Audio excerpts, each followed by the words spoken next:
This one is, ooh, how about now? Audio now should be good.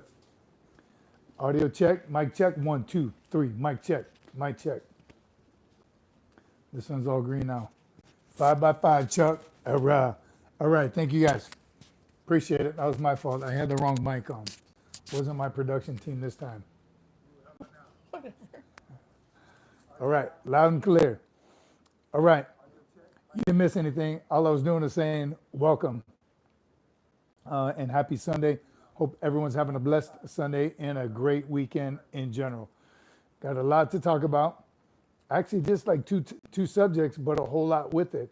And that's that new program, the McTap. That one blew up on the short, and I think it hits home for a lot of us. And a different crowd of people were chiming in. Bryce, work hard, but don't skip out on your work. But listen up, glad you're here. So again, the McTap program. I read it, I saw the post, I read the comments on the gentleman that posted it.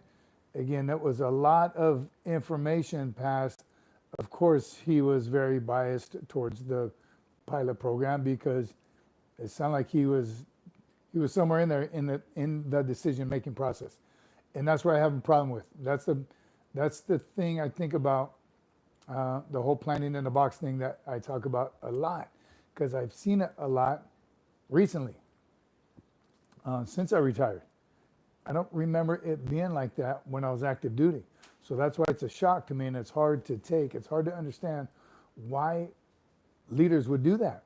Why would you not use every single asset you have that's available to you? So that's what I think may have happened, my own personal opinion, that may have happened in that decision making for that pilot program. And we'll talk about it. But first, welcome everybody. What are you drinking? I always like to ask. I'm drinking water again. Hot, hydrate, summer. Been PTing a little bit, not as much as I would like to be, but I try to mix it up. Weights one day, some kind of cardio the next. Walking my dog is good cardio for both of us, so it's been good. JTB is here. All right, engineers up. The second short that we'll talk about in a little bit was the promotion system, right? It's not a perfect system. We know that. Again, my post was, I think our system is good, one of the best of all the services, but it's not perfect. And then chasing the cutting score. How many of us did that? And I got a pretty good story I shared with someone talking about chasing the cutting score. All right, Chuck is grilling burgers. Man, that sounds good. Adam says, how tall are you? I'm like 6'10", buddy, come on. Chala, I recently came across some pictures of you online, I think, article by the Corps, saw all those ribbons. One decorated Marine. The ribbons, thanks, Chala, I appreciate that. The combat action is the one that means the most to me. The unit awards, of course. It seems like everybody gets a NAM and a Southern Com, but combat action ribbons, having a few of those really is what sets us apart. Tomcat, when did you know you wanted to be a career Marine? Very good question. I tell you what, even after my first enlistment, I wasn't sure that I was going to stay numerous enlistments after that. Two things that kind of set my career rolling. And that was being a drill instructor, for one. That definitely re-grained me and wanted me to stay in forever. That's how I was a sergeant finally. I think I told you it took me 6 years to pick up sergeant. But being a sergeant really opened my eyes to, okay, I can affect change in the Marine Corps. And here's the ways I want to do it. Saw some staff NCOs that I didn't think were the best, that could be doing things different. Staff sergeants and gunnery sergeants. I was like, wow, if I ever make it to that rank, here's what I'm going to do. not happy with the chain of command, not happy with the leadership that was pressed upon us. Still had a lot of those, well, I didn't get it, so you're not going to get it. Had that kind of attitude still in the Marine Corps when I was, at the time I was a sergeant. So I definitely wanted to stay in for that reason. Some of you remember my football story. I was on the all-Marine football team, wanted to continue playing, but then I quickly reminded myself I joined the Marine Corps to be a Marine, right? All the other stuff was secondary to it. So I did tell myself though, and I held myself to it, if I re-enlisted once, I would stay to retirement. Because I figured 8 years, that's quite a chunk of your adult life, 8 years. When then 12? Why not do 12 more to do 20 to get the retirement, all the benefits that come with it? The military has a great retirement system, no doubt in my mind. So all those things played a part in my decision to continue to re-enlist. By the time I was getting ready to re-enlist a third time, still a sergeant, remember, but I saw all the benefits of being a staff NCO, a staff sergeant. And I just wanted to affect change. So it was like the carrot was dangling in front of me each time. Every time I got promoted, I saw what I could do, how much more I could do as one rank higher. I could affect that many more Marines. So again, up to gunny, especially when I went to Staff NCO Academy, that was another re-greening period because now I'm teaching Marines from all different MOSs, right? I started at the sergeant's course, teaching sergeants, the backbone, and that was great. Did a year or so there, and then they moved me up to the career course, teaching staff sergeants. Again, a completely different pool of Marines from all different MOSs throughout the entire Marine Corps. Awesome experience. And then the gunnies. That was an instructor for the career course, the gunnery sergeants. Different. Now they're at that stage of their career that they want to trying to decide what they want to be, a first sergeant or a master sergeant. Most of them already knew at that time, but we helped kind of, at the academy, I think we helped kind of guide them in that path that they were requesting. Remember, it's a request, and that's based on the needs of the Corps. So I drew that whole thing out. When did I know I wanted to be a career Marine? Again, after my first re-enlistment, I was going for it. I wasn't going to do 8 and not 20, and I ended up doing more than 20 anyway. So I definitely made it a career. No regrets whatsoever. There are some things I wish I would have done that I didn't get a chance to do, like MSG. I said that many times. That's one of maybe my only regrets is that I didn't have an opportunity to do that. And that was just timing, right? I had one too many dependents at one time, and then DI school came, then the academy came, then deployments. I didn't, again, no regrets, but if I had an opportunity, a better opportunity to go to MSG, I would have. I've never heard a bad story about MSG duty.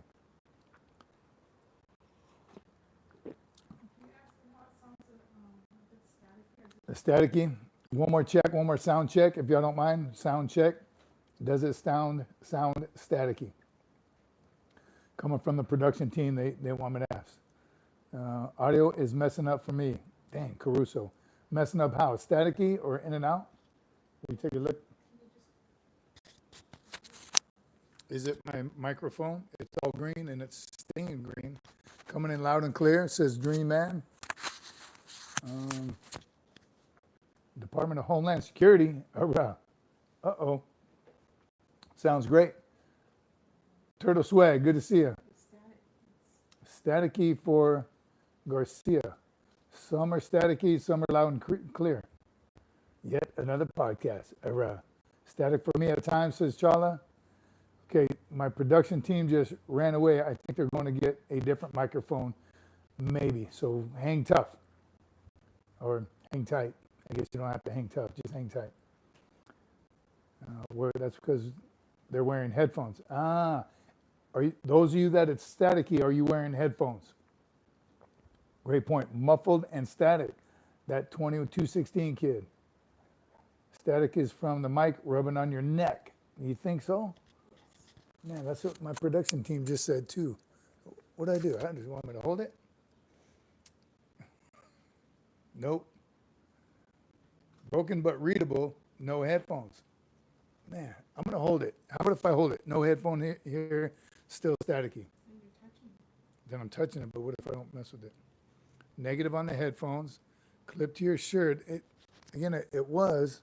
No, to your shirt, not the Just, I got you. Boom, how about that? It looks a mess. Yeah, it looks, messed my Naga shirt up. How about that? No headphones. Who said UFOs? Still static while I was holding, okay? Better. John Van Eason says it's better. Not on the collar. Lima Charlie says JTB. All right, I'm gonna go with this. All right, I'm gonna get it. Sorry. Get some help here. See, grunts always need help. Hurrah. No stranger to static. Back in the day, say, Chuck, you're used to this. You can hear right through that. Appreciate it. Now broken. All good, brother. Charge away. All right, let's go for it. If not, try to read my lips. Hurrah. Just kidding. Where were we? What are you drinking tonight? How about that? Still staticky? We're going for it. Looking good. No, it sounds terrible. Oh, does it sound terrible? Can you hear it? Are you listening over there? Water, Sisme, Johnny Walker Blue Label. Damn, big bucks. That's expensive, isn't it? Salty Saxy, Studis Label. Oh, yeah, I got you on the blue label. You seem to be one of the last breeds that is old school. What is that? I don't know.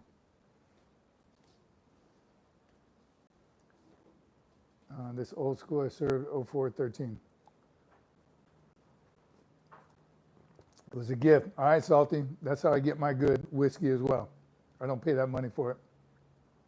Homeland Security out. All right, good. Now we can talk about you. Just kidding. Red Kool-Aid over here. You know it. Still under 21. Keep making this proud. Blue label, $257. That's why. Jared, drinking some coffee. I don't think I had enough coffee today. I might have to have some later. Cheese whiz. Come on, Dave. Static, but can still make out what you're saying in the UK. Good to have you here, UK. We're still working on it as we go. Made with razor water. I don't even know what that is. Oh, come on, Homeland Security, let us know. You go understand. Get some 93 Athens, Greece. Awesome. Is that where you are? Charlie Company 112. Era. Just water. Staying hydrated in this heat, especially after today's PT. Chala, this is what I want us to do. Want you to do, if you could, update us on your status. Let us know where you are in the process. We know you're getting some and getting ready to go to boot camp. What is your status right now? So we know how to motivate you. Homeland Security, you know we love you. Thanks for being here. Whoever you are from Homeland Security, appreciate you. This is what it's all about. Good crowd tonight, big crowd already. Rich J, any advice on toxic gunnery sergeant that's blasting Marines left and right, violating HIPAA? Yeah, we are going to talk about that when we talk about the new Marine Corps. Leave it. When we talk about the new cybersecurity automatic gunny thing. 1.6 is here, 1.12 is here. Which one's better? Now, Jared, there you go, request mass. If you have a problem with that gunnery sergeant, that's a good point too, Jared. We'll definitely discuss that. And that's the transparency and leadership that we are missing. We're getting further and further from it. I believe I had it. I think the whole time I was active duty, there was no transparency problems. Excuse me, if you were screwed up, you were told that you were screwed up and you dealt with it. Nobody sugarcoated anything. And now it seems like everything is sugarcoated. Transparent. Let me know if I'm screwing up. The staff NCOs in the audience starting and above, when you didn't wait for your fitness report to come out to learn that you weren't doing your job how they expected you to. That is wrong. You should have been counseled along the way. So when you got your fitness report, you should know pretty much exactly what's going to be on it because you have been told because your leaders are transparent. It's not happening anymore. I'm seeing it in the civilian community, even with private service Marines.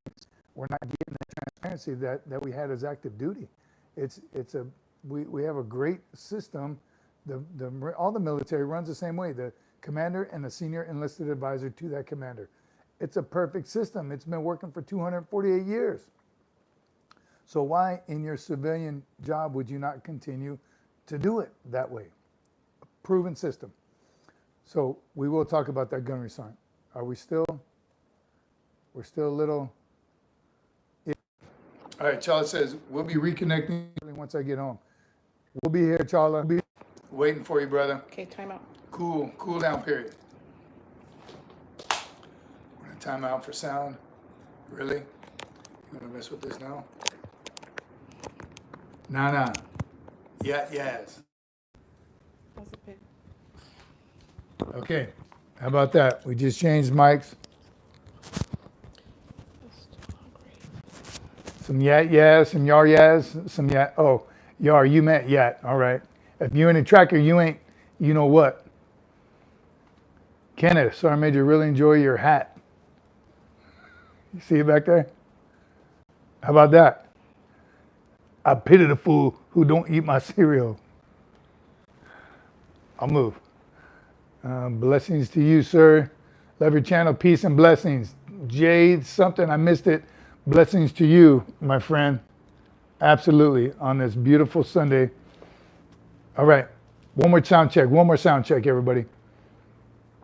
A lot better, says Carrie Marie Potts. No, it says way better. All right. Hey, give it up to the production team. On the fly, made it happen. I think I'll give them a raise. Come up, check's good. And I have no battery. Kimi Cocoa Puffs, a lot better. All right. Homeland Security, back, just had to go talk to another department. What department? Who else are you getting in on this? Loud and clear. Better. Much better with the new mic. Sorry, man, you're bringing up the T cereal. Mr. T cereal. All right. Good to go. Copy. Nathan, what field you desire to be in? What field you asking me that, Jared? And right now? What field would I like to be in? Somewhere in the desert. Man, that kind of field operations. Is that what you're talking about? Field ops? Give them a 96. Production team gets a 96? No way. That's 4 days off. I need a 96. Win W for the production team. Got it. Nana, you said something earlier that I wanted to, was that the yes? How about the world famous body bears receiving their first FEMA? I didn't even know about that. That's at the White House, body bears, 8th and I? I'm gonna have to look into that. I'm gonna have to GTS that, Google that stuff. CIA, FBI, DEA, DOJ, DOE, who else getting in on this? Let's go, bring it. Classified, all right. Well, good, because I got some stuff to say. And you're gonna listen. Hey there, Jar. Carl, you're back. Good to see you, brother. Detour ahead. I like your photo as well. Glad you're here, Carl. We missed you, I think, last time. Thanks again for being here. Thanks for all you have done for us and continue to do for us. All right, here's someone. I'm currently in MOS school. I was wondering if you have a low CFT and PFT scores, could you still rank up or get promoted, I like to say. That was from Solas. If you have a low CFT and a low PFT score, can you still get promoted? Yes, but you're going to be behind your peers. So the first thing you should do is increase your PFT and CFT scores. Something's not working, whatever you're doing. If your scores are still low, you're at MOS school, that means you're just barely out of boot camp and MCT.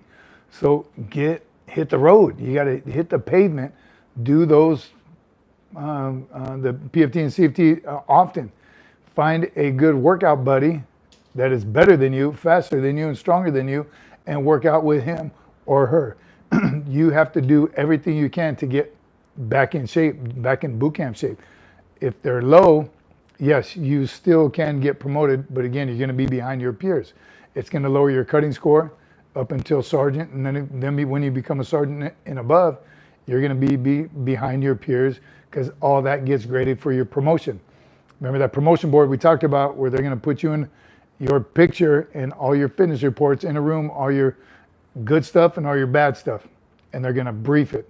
So if they say this staff sergeant did this, and these schools and all these kinds of awards, however, their CFT score is low and their PFT score is low, you're going to get dropped down. You're not going to get as many votes for promotion as someone who has a high PFT and high CFT. So can you still get promoted? Yes, but you need to bust your butt to increase those scores. And we talk about it all the time. We talk about PT on this channel quite a bit. Is it important? Is it the most important? Depends on who you ask, but due to our mission, the Marine Corps mission, yes, it's highly important. That's why they brought in the CFT. All right, Homeland Security, oops, accidentally said the department. The FBI is here, called here by the Department of Homeland Security. All right, got them both here. Now, I got some pointers for you, FBI and Homeland Security, so get ready to take some notes. And I'll be happy to come and speak to y'all in person if you can invite me out there. Now, I train like the Navy SEALs prerequisite before the Marines. And your CFT score is still low? No. You train like the Navy SEALs prerequisite. So, and it's got to be a very tough training cycle. Navy SEALs are hard as hell, but maybe it's time to switch it up. Maybe try something else. Even working out. You can't work the same body part. If you just do bench your entire life, you're going to hit a plateau where you're not going to increase anymore. So still work out chest, but do something different. Now do dumbbells instead of bar. You've been doing straight bar for 3-4 months. Again, you're going to reach a plateau where your improvement's going to decrease. So switch your entire routine up.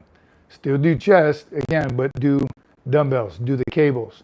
Stay away from the bar for about 2 or 3 months. Okay, and everybody's body is different, so you got to judge it off your gains that you notice yourself.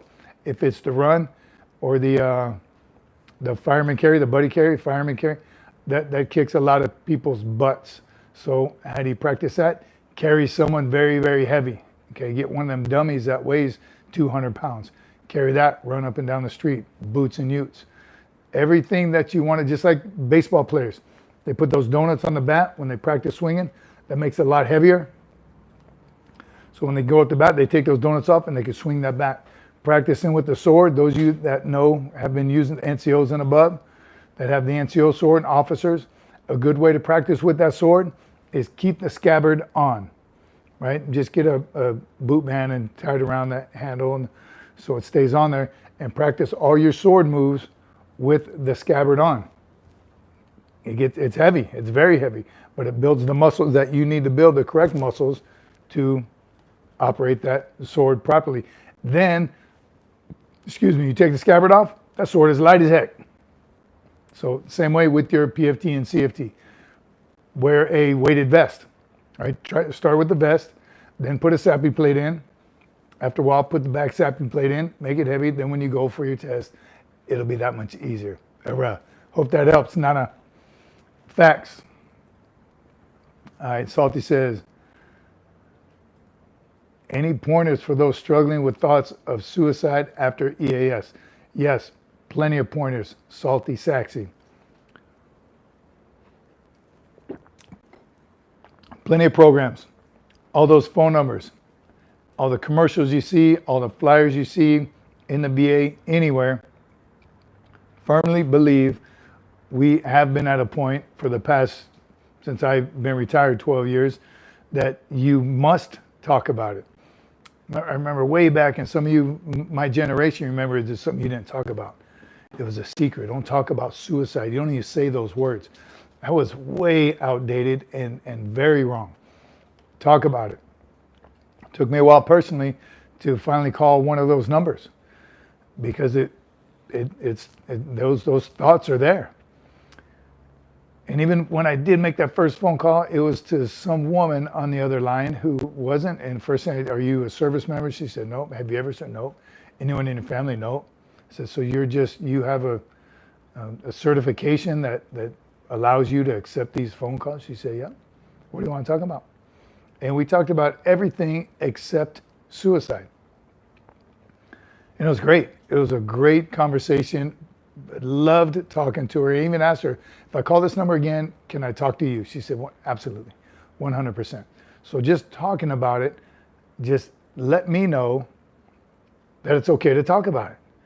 So those of you who are struggling, and there's plenty of us out there, talk about it, reach out. It takes a man to reach out. You're not weak because you reach out and you think you need help. That's the other misconception, especially among male Marines. We're too tough. No, you're an idiot if you don't talk about it. You're an idiot if you don't ask for help. 220 is a program, a group of people that I used quite a bit, and they are amazing. 220, 22ZERO, an awesome group. Google them, check them out. It's a completely different, they're not related to the VA, they're not a government entity, but they are amazing, amazing people. Couple Marines, couple Army guys that I remember, but just an awesome staff that is there to help, and they have a couple different techniques that I still kind of go over every now and then in my head, just when it comes up or if somebody asks me about it. But you want to be tough, ask for help. That's how you show your strength. URAH. All right, Hancock 2008 says, which branch should I join that does not require exercise? Come on, Air Force or Space Force, we know that. You want to chill? Chair Force. Look at everyone's answering for me. That was an easy question. Struggle is real, not 100%, brother. And DM me on my on Twitter, or not Twitter. Where am I? Instagram. Instagram. Yes, definitely hit me up. Nana, I'd love to talk to you about it. Some of the things that worked for me, and that's it. I remember years ago, I was still active duty. A sergeant major came out. We heard about it first before he even started talking about it, but it was that he finally, and of course, who sees that stuff first? Your spouse. And she's like, look, you got to do something. Either get out of this damn house or get some help, because I can't live with you like this anymore. And he didn't even notice. She did, of course. She lives with them, saw them, sees them every day. So he finally reached out, and that was a big deal for a sergeant major. Oh my God, the toughest Marine in the world. He's going to reach out and ask for help. It's okay to ask for help.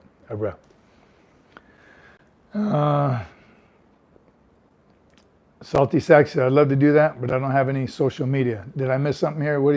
You're on social media right now. What don't you have, Salty? A place to reach out?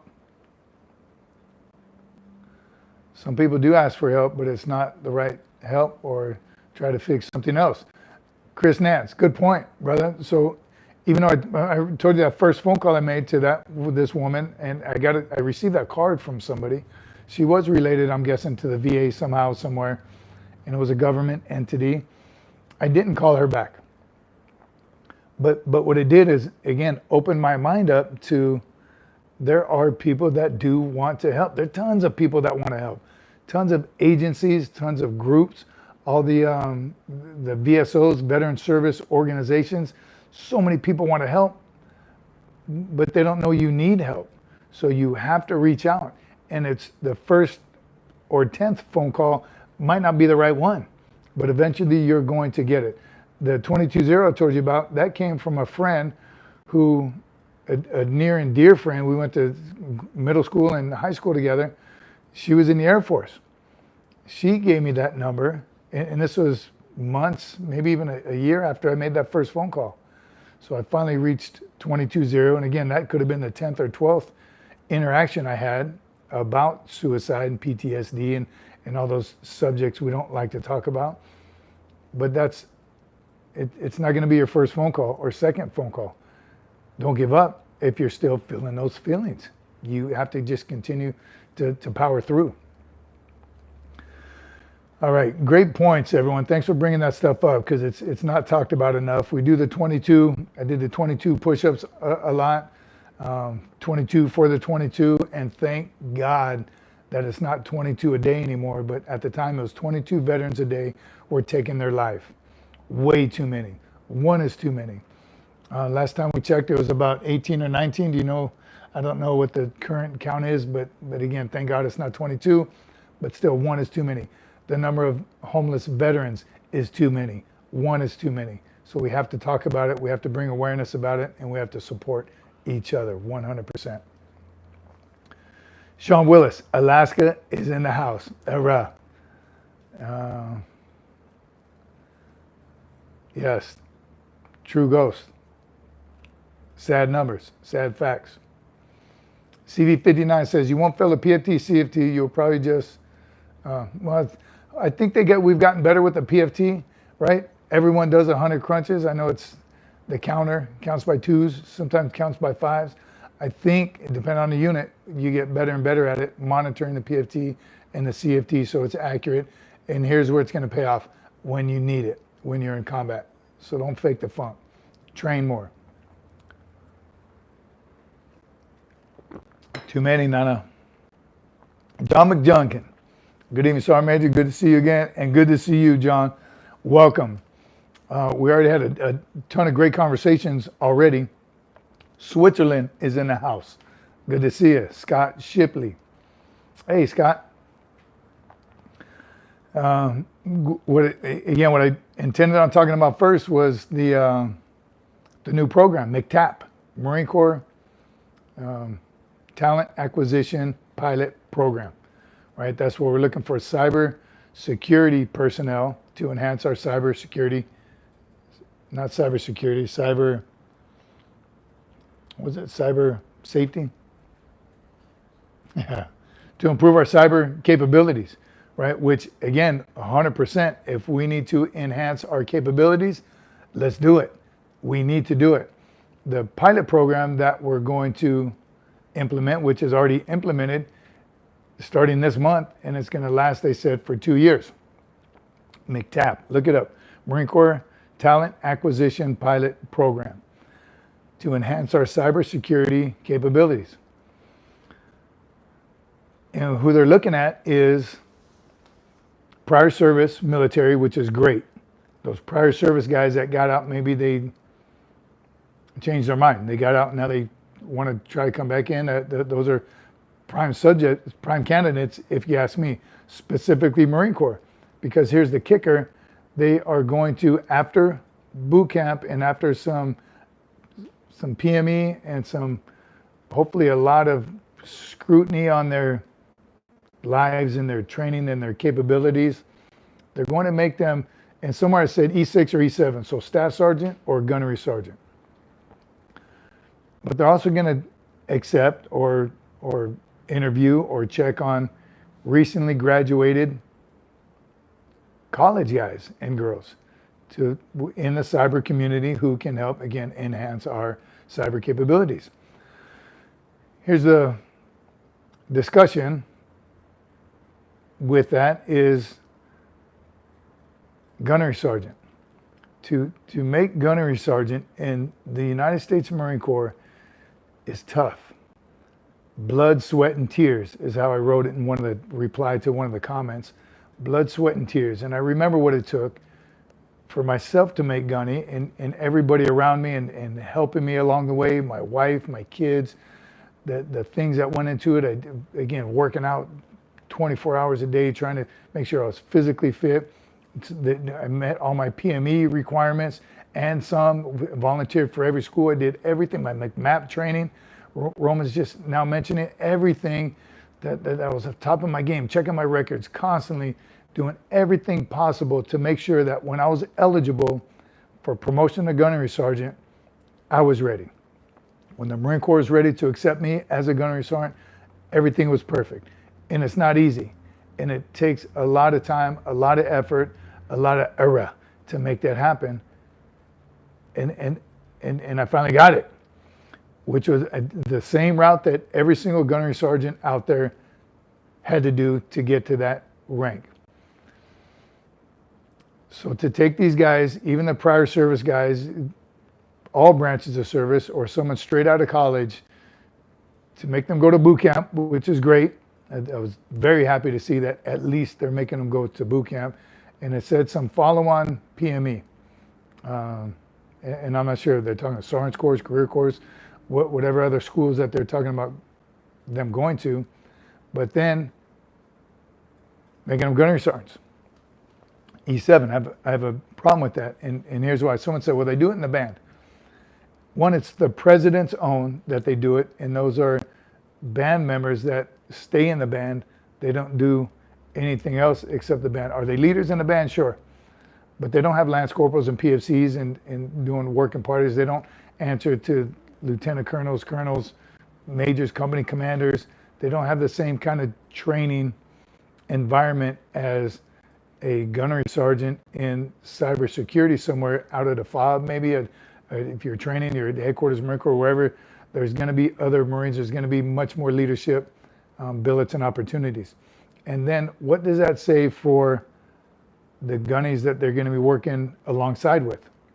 One gunny who did it from private all the way up to gunny, and someone that just graduated college. Excuse me. Man.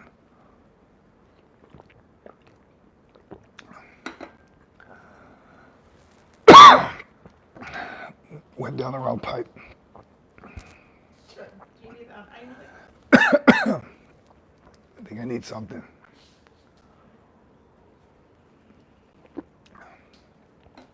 I'll be back.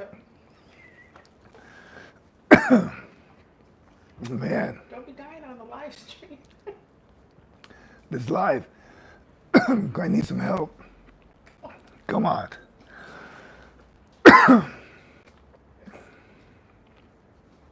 Let me read for a minute. Bro, what can I get you? All right. Am I back? Any of my frog boys? All right. All right, Jared. Dang it. Come on, man.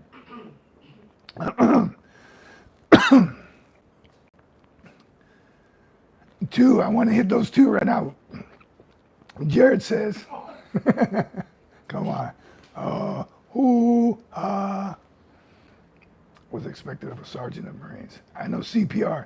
Jared, I need you. I need CPR. Do you have water? Can you still hear me? Yes, I'm drinking. All right, come on, some good. Okay, here we go. I'm back. I wasn't willing to, Bryce. I was willing to slap him. Yes, Carl, why didn't she slap me on the back? Miss Sergeant Major won't step up, right? Come on, she was letting me die. She asked me if my SGLI was paid up. Right, quorum it up, John. There you go. The DI voice coming back. All right, I'm back. Thanks, everyone, for your concern. Production team was going to let me go down. All right, so Annie Benani, I need you. Come on. So what I was reading when I was almost on my deathbed, what will the current, come on. What will the current gunnies think? Oh, man. Put your arms up for a minute. Stand up. You got me fired up about it. I'm a retired firefighter, paramedic. Come on, Jared. All right, I think I'm back. So, that'll make a good short one day. All right. Thanks for hanging with me, everybody. All right, you can still hear me. So, a comment that I did see, I think it was from Jared. What would a current gunny think? And that's who I wanted to hear from, actually. Current gunnies or even staff sergeants who are on that, they're right at their promotion. They're eligible for promotion. They're being briefed right now. Again, just the briefing process, the stress that puts upon a staff sergeant waiting for that board to come out. Again, that board is top secret. You don't know what's going on that board. You're hoping whoever you got as a briefer is briefing you correctly. Staff Sergeant Cece has done this, and this in his career. He's got these awards, PFD, CFT, rifle, all those things are going to be briefed, and you're just waiting on the outskirts. You don't even get to speak for yourself. And And once it's all briefed and they're looking at a picture of you life size, somebody told me they stopped the pictures. I think they stopped putting that picture of you. Again, in my time, they put a life-size photo of you in your Charlies, position of attention, checking to see if you're fat or not, to see if you're overweight. So all those things, is the whole process of getting to gunnery sergeant. So for someone to get it after just going to boot camp, being screened by who? And who's screening them? Right? Do you have some gunnery sergeants screening those who are about to have the honor and privilege to wear the gunnery sergeant rank and be called gunny? Who's screening them? The whole point of all this, and again, I think who was on the board when they were talking about this stuff, who did they get their input from? Was somebody planning in a box and you had 4 or 5 people in there? Did you have gunnies in there? Did you have lance corporals in there? I'm sure you had some officers, probably even some civilians, some retired officers, but everyone that's going to affect. Here's what I've been pushing, even in the civilian community right now. If this decision is going to affect everyone, have a representative from everyone in that board deciding whether or not this should be done or not. Get the input from those that it's going to affect directly. Anyone working underneath that gunnery sergeant who was a civilian a month ago, 3 months ago, he went to boot camp. Those junior Marines that he or she's going to be leading. And then all the way up, whoever his OIC is, a captain. Because here's the thing. Why don't we make them majors? Right? About the same pay, right? A gunnery sergeant or a major, captain, senior captain. I don't know their officer pay scale that much, but I think it's about the same as a major. Why don't we make those guys majors? Right? If it's not going to affect anything else and who they're in charge of or anywhere in the chain, they're not in the chain of command, make them majors. Here, even a better choice would be a contractor. Why not make them contract? There's contractors all over the Marine Corps, and they're prior service. Some are civilians. They work fine. They wear a different uniform. Again, we talked about the contractors in OIF and OEF. Afghanistan, we had some attached to our battalion. We knew who they were. They were in jeans. They still have flak and helmet, all their PPE. Some have weapons, some didn't. But they were contractors. They didn't fall within the chain of command. So I got to think, if one of those guys showed up to one of my patrol bases as a gunny, when last year he was a civilian, I'd have a problem with that. Even if he was another branch of service, I'd still have a problem with that because he didn't do the things it takes to become a gunnery sergeant in the Marine Corps. Call them tech sergeants. Call them, one of my comments was call them any number of things. Cyber sergeant. What's it? Cyber safety, cyber security, cyber force, cyber something. We look at them. That text you sent me. Either way, why do we want to make them gunnery sergeants? That's my question. John says, if I did enlist back up, I would do it for the chance to serve again. But in all seriousness,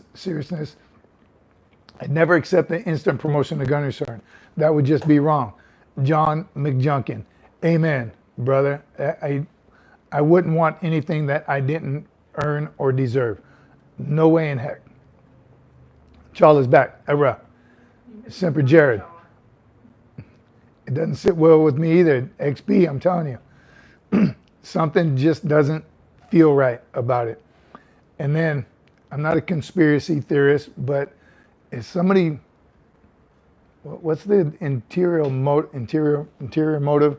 What's the hidden agenda in this? Who's getting famous for this? Who's getting money for this? Who's benefiting? What individual is benefiting? What ulterior motive? Who is benefiting directly or indirectly by doing this? Is somebody want to make their cousin a gunny without doing the work? There's got to be something more to it. There wasn't the planning and input from the right people. And again, that's a problem I see today in civilian communities. It's all politics. I hate to say it, but why? Why are we allowing it? Again, I know this is,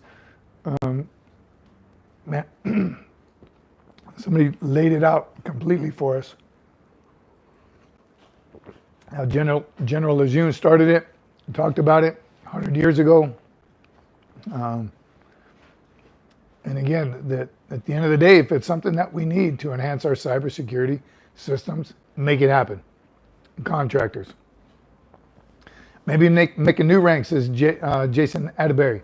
I feel the same. Make a new rank.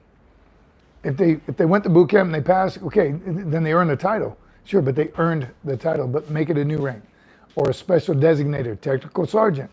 Or if anything, accelerated promotion, depend on how they perform. Absolutely. They should start as privates and work their way up. Jared, interesting. Anybody see his comment?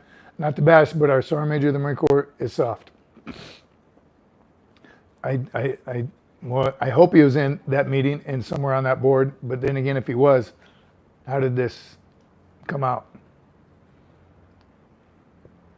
Yeah, I hear you, True Ghost. Yeah. Yeah. Yeah. Right. A lot of the OG Street Racer. Yes, a lot of feedback in the comments section right now, and it's you're speaking the truth, right? And that's all we want. Remember, we don't sugarcoat things around here. We tell it like it is. That's the transparency that I kind of pride myself on. Don't sugarcoat anything.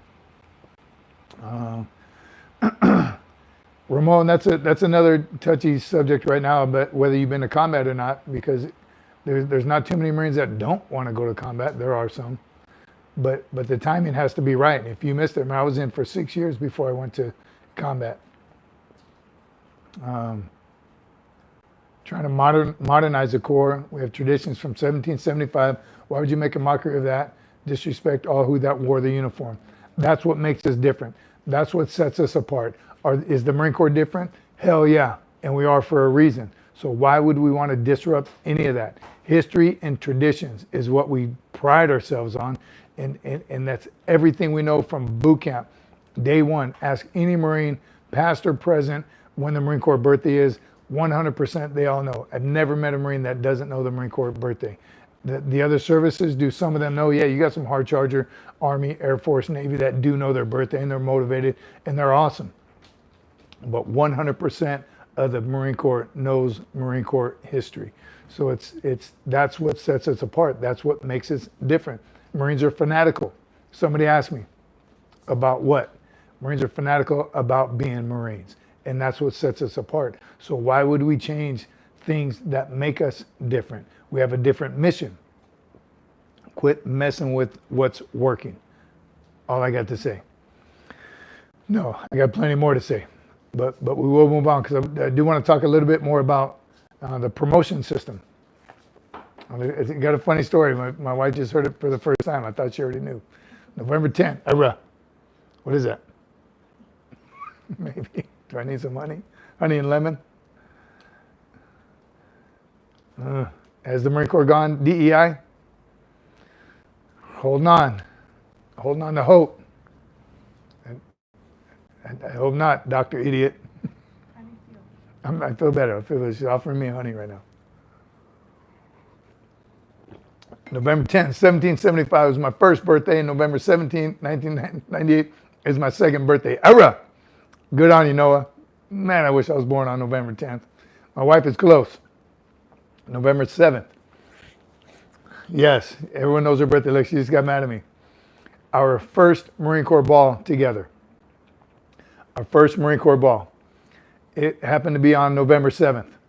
Because, it's not always on the 10th. Your ball celebration, it's somewhere around the 10th, depending on where you are and how many units are using that same staff NCO club or wherever you are. So you don't always get to have it on the 10th. this particular one, the first one we went to, was on November 7th, her birthday. What a great way to spend your birthday is what I thought. How perfect is that? With thousands of friends that she doesn't know. So as we go to the ball, she finally agrees to go into the Marine Corps ball on her birthday. And it was my first one, so I didn't know. I was at Lance Corporal. I wasn't sure the whole proceedings you learn, and I knew everything about it from reading and being told, but we had never actually been to one. So I was excited. Dressed blues, ribbons and medal. I don't even remember what I had back then. Wife on my arm, ready to go. As we show up, the closer we're getting to the front door, everyone's saying, happy birthday to me, happy birthday to my wife, happy birthday, happy birthday. We're getting through, everyone's saying happy birthday. They even had a rose for all the females, happy birthday. She's like, man. We sit down, we meet the guest of honor, we go through the procession, happy birthday, everyone's saying happy birthday. Finally, she's like, Jesus, is there anybody in here you didn't tell it was my birthday? I was like, well, come on. I just wanted you to enjoy your birthday. Everybody here knows it's your birthday. I didn't know the tradition of just saying happy birthday to each other because we're Marines, that's our birthday. So a learning lesson for us, and the biggest birthday party I've ever thrown for her ever. But luckily, there's been a lot of, well, depends on who you ask, but a lot of her birthdays have been spent at a Marine Corps birthday ball celebration. Era. Doesn't get any more motivating than that. All right. Nana says, alphas at your Marine Corps ball. Era. Love it. Love the alphas. I did it for a mess night one time, or was it a ball? Was one of the balls I put on?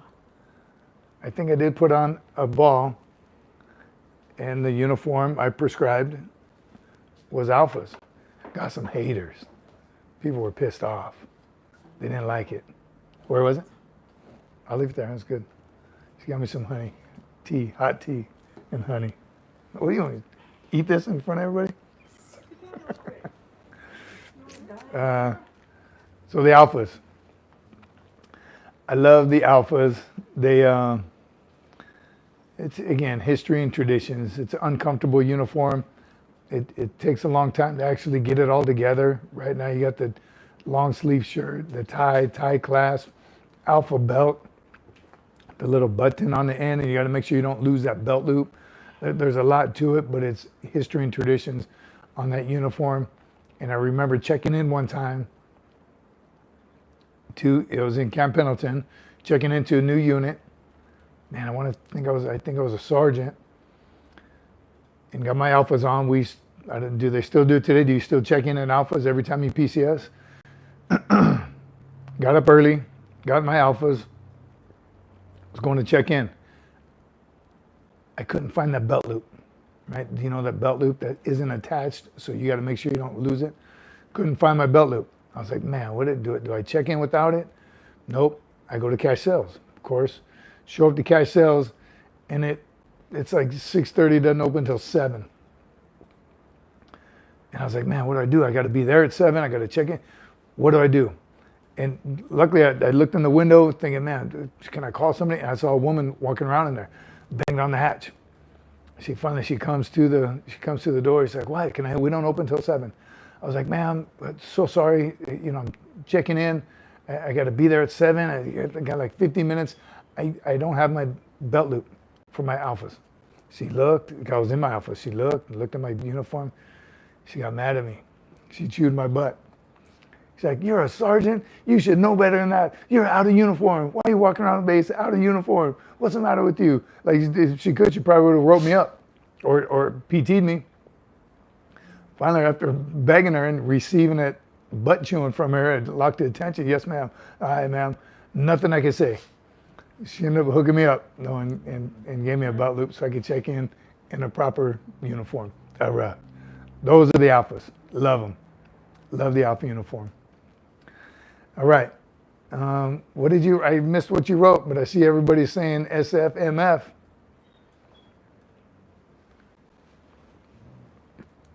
I don't know about Dr. Idiot. At least he knows he's doing. Oh, is that why? SFMF. What'd I miss? Nana. Ben, love the shirt. You know what it stands for? Got this at one of my daughter's competitions. She is a jiu-jitsu competitive fighter. Era. We're just motivated, Sergeant Major. Era. Kimi, Cocoa Puffs. Love it. Ramon, I agree. Alphas are the best.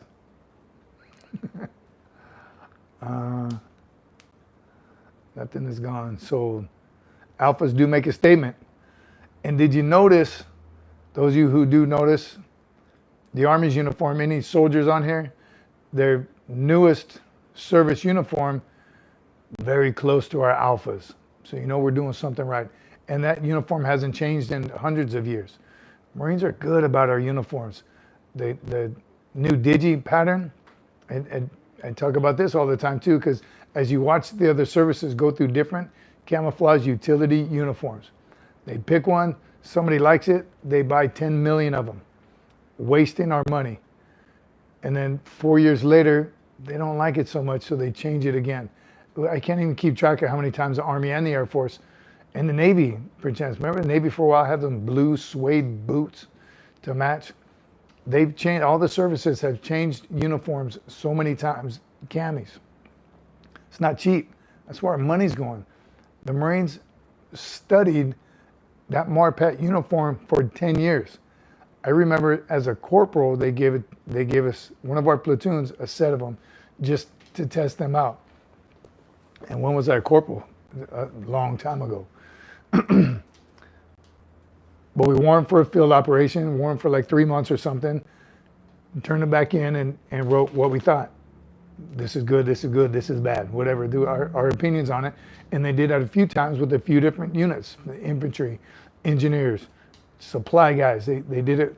So they tested over and over and over before we dropped that amount of money on outfitting the entire Marine Corps. And I don't even think I got the new one until I was a staff sergeant.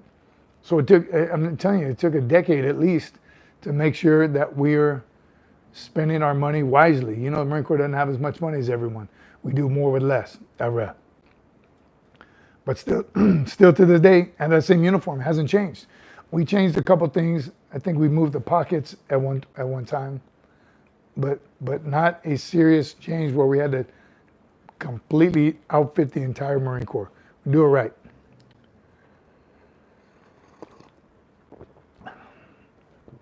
All right. So let me ask again what everybody's drinking, because my drink changed. From the production team, hot tea. Tastes very good. Yeah, that's good. It's good. It's good for my throat. Maybe I haven't been yelling at my production team enough. Maybe I should yell at them more, right? To build my voice back up. My voice has never been the same since DI school. I never did the frog voice. USMC Cece, my first sergeant explained to me that if your alphas are good, so are your other uniforms. You take the coat off, you get the Bravos. The same ribbons and badge placement for service alphas, Bravos, and Charlies. Era! The beauty of the alphas. You take the coat off, now you're in Bravos. Another cool uniform. All right, with the tie. And those of you that, again, old school, we had to travel in the alphas on an airplane. I told you about my 19-hour flight to Okinawa in my service alpha uniforms. Although I was authorized to take my jacket up, I didn't. I was at PFC, motivated, a little nervous about it. 19 hours in my alphas on a plane. I don't know how I feel about not traveling in uniform anymore. I know it's a security thing. You don't want to be identified as a service member. People know. You can tell a Marine right away. You know right away when you see a Marine. Usually by his civilian gear. Yes, and I still travel with a backpack that I got in Iraq deployment. Love that backpack. It serves me well. But I do need to get some nice civilian luggage, if you will. My wife reminds me all the time. So you can tell a Marine right away, no doubt. So the fact that we're not traveling in uniforms anymore, Army does. Army travels in camis. That should be unauthorized. That is a working uniform. Again, you don't wear it off base. Marines don't. I've seen 2 Marines in my entire life off base in camis in unauthorized status. 2 in my life. Marines just don't do it. And that's a rule for everybody. But other services still do it. That's the working uniform. It doesn't go off base. You're allowed to drive home, right? I think they did add in, you can stop at a drive-through something to get some food on your way home. Emergency would be to get gas or an accident, obviously something you cannot control. These 2 Marines that I saw, different times, one was in a Walmart, and I couldn't believe it. I lost my mind. In Walmart, off base, cami uniform. So I was cool, though I was cool about it, and I purposely got behind him in line, and I stopped him before he could finish his transaction. Of course, I did the devil dog thing, because that's, call him a devil dog, you messed up when someone says, hey, devil dog. So I devil dogged him, turned around, yes, and I was in civilian clothes. I said, I'm a Marine. What rank were you? I don't remember what rank I was. You're that high. I wasn't that high. Sergeant, staff sergeant? Sergeant or staff sergeant? It's Walmart, then it'd be staff sergeant or staff. Yeah. And again, I had never seen a board before. It freaked me out to see a Marine because we don't do it. That's the rule. So I said, hey, what are you doing, man? You're off base in camis. What, you got to be kidding me. What is going on? You know that's unauthorized. And I was irritated, but there had to be a good reason. No way he would just be shopping in Walmart. And sure enough, he pointed to what he was buying, and it was a car seat. That's all he was buying. No junk food, nothing. He was buying a car seat for his vehicle. He said, I'm so sorry. I'm checking in my new unit. I just went on base. I tried to get on, but they turned me away because my wife was holding our baby. We have an infant, a couple months old. My wife was holding. They won't let me on base like that. That's an emergency. I think about it, could have sent his wife in, but his wife didn't speak English. So that's an emergency. That's authorized. Should have planned better. Of course, there's better ways he could have done it, but he wasn't out shopping at Walmart. He's not out at Costco or Chili's where you see some soldiers eating lunch in their uniforms. The second one was this one's bad. This one wasn't an emergency. That's for damn sure. But we were going through the Taco Bell drive-through, and there was Marines sitting inside eating, all in civilian clothes. A Marine outside in the car in camis. At one point, and this was before cell phones, yeah? Remember that incident? Before cell phones. No, this is Taco Bell by that same Walmart, but just a year or so later.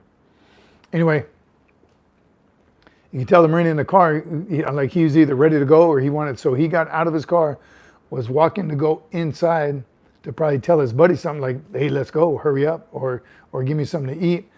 But as he was walking in, and we were driving in the drive-through, I looked at him like we made eye contact, and I obviously gave him that look like this. Like, what are you doing? Because he just turned right back around and got back in his car and sat there. So I think it was was it an emergency? If it was, he probably would have said something, but I think he was probably ready to go or just wanted some Taco Bell. Point is, we just don't do it. That's a rule. I had an Army buddy, Sergeant Major, at my house. We were partying one day, just drinking some beer out back, and we had that topic came up, and he's like, well, Army doesn't do it either. I was like, nah, yeah, they kind of do. He's like, no, they don't. If I ever see a soldier out in town, I'm gonna get him. It doesn't happen. I said, really? The rule is the same? I thought Army was authorized. That's all. I don't say anything to the Army, but it certainly seems authorized. No, it's not. Where we lived at the time, there's a Chili's nearby. Costco nearby, see soldiers there all the time in their uniform. Lunchtime, wherever.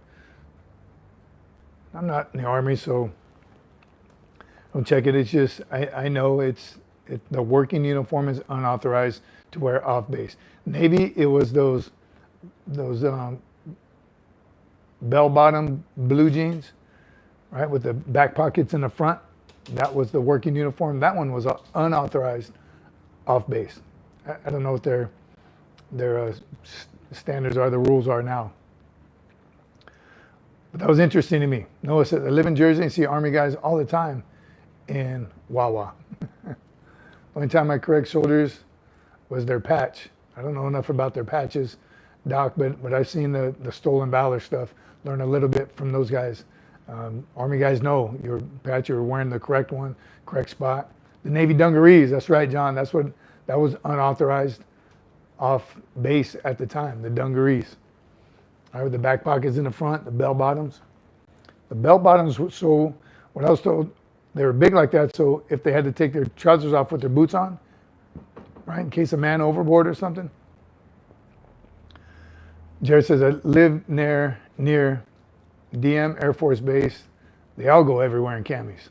Again, I don't think it's a rule anymore for the other services.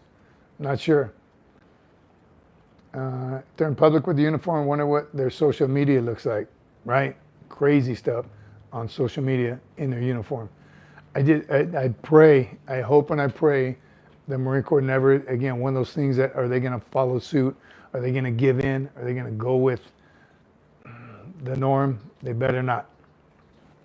All right, Chesty Puller has already rolled several times in his grave over some of the things that have been happening over the past decade at least. So please do not give in to this one, Marine Corps.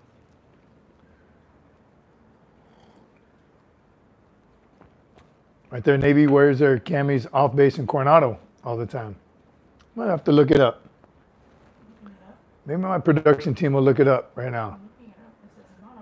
Not authorized. She is looking it up, and it says all services.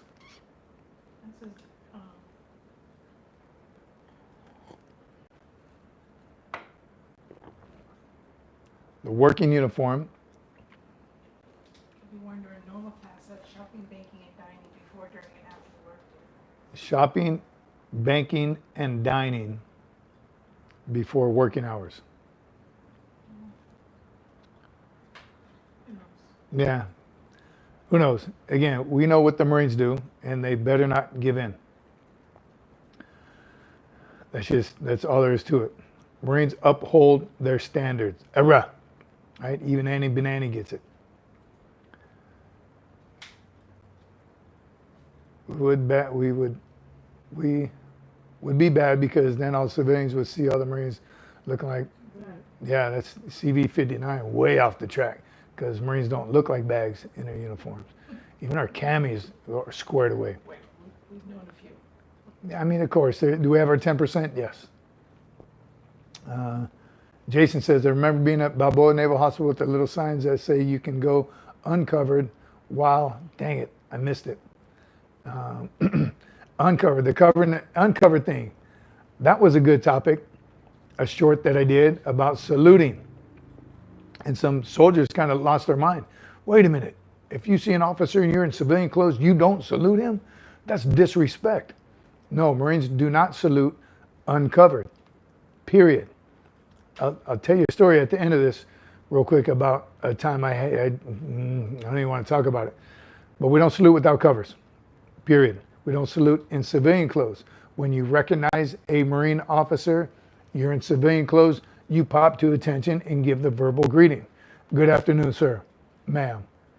And if they're in uniform, they will return the salute. They'll say, thank you very much, carry on, whatever, have a good day. But we give the verbal greeting when we go into report to an officer. You're indoors, you're in uniform, but you're uncovered. You're going to report in. Good afternoon, ma'am. Corporal Cece reporting as ordered. Position of attention. That is equivalent of rendering a hand salute, because we don't salute without a cover, period.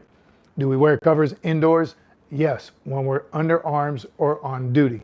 Drill instructors wear their covers indoors because they're on duty. If you're actually standing a watch, standing a post, you have a duty belt on, you are standing a post, you wear your cover indoors, you salute. Salute with a cover, you don't salute without a cover, period. However, there was a time, I told you I went to the Air Force NCO Academy. That was for E6s. I was a staff sergeant, 3 months, very difficult school, easy physically. Their PT was extremely easy. It was 3 days a week, and it was at the end of the school day, and you had a choice to walk, run, or ride a treadmill. I quickly got some motivators up, and we started PTing. But the school itself was difficult. And at the very end, and I graduated with the help of a lot of airmen because the academics was extremely tough. At the very end, their production Air Force does things right, man. When they celebrate, when they do some celebrations that they honor themselves very, very well, and they have a lot of money.